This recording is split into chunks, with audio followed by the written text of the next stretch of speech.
नमस्कार दोस्तों। जय श्री राम, जय बागेश्वर धाम। आप सभी के चैनल पर हार्दिक स्वागत दोस्तों। आज गुरुदेव ने कैसी कहानी सुनाई है जिसे सुनने के बाद आपकी रूह कम उठेगी और आप यह भी जान जाएंगे कि बुद्धि सास कभी कमजोर नहीं हो सकती।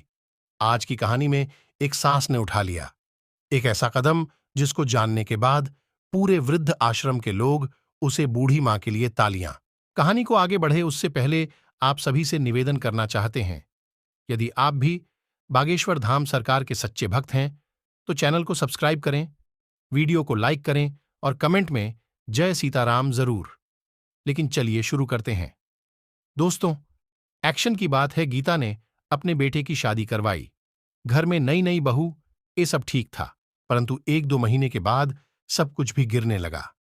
उसका बेटा दूसरे शहर किसी बड़े शहर कम करने चला गया। पीछे से उसकी पत्नी यानी बहू सास को मारती पीट ही उस काम करवाती। जब सास बहू से खाना मांगती तो बहू उसको चप्पल पर रखकर खाना देती, किचन में पांव न रखने देती, घर की पूरी सफाई करवाती, यहां ताकि अपने कपड़े भी अपनी सास से दिलवाती। एक दिन उसकी सास बहुत ज्यादा परेशान हो जाती है और अपनी बेटी को बता देती है कि उसकी पत्नी उसके साथ कितना बड़ा बर्ताव करती है, परंतु उसका बेटा उल्टा उसे पर ही पड़ जाता है और क्या आता है कि तुम्हारी वजह से मेरी पत्नी परेशान रहती है, तुम मेरी पत्नी को परेशान करती हो, मेरा घर बर्बाद कर रही हो। इस बार जब मैं घर आया तो मैं वृद्ध आश्रम छोड़ दूंगा। जैसे ही उसका बेटा घर आया तो उसकी मां उसकी पत्नी की चुगली करने लगी। यह वह सुन नहीं पाया और उसने अपनी सगी मां पर हाथ उठा दिया और उसको धक्के देके घर से बाहर निकाल दिया और यहां तक कि उसको वृद्ध आश्रम छोड़ दिया।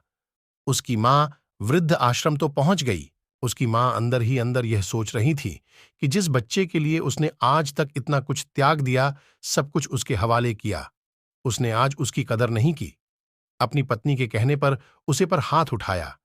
यह सब बातें उसके दिल को छू गईं, जिसकी वजह से उसने अपना घर मकान और जितने भी पैसे थे सब के सब अनाथ आश्रम में दान कर दिया और खुद वृद्ध आश्रम में जिंदगी कटने लगी।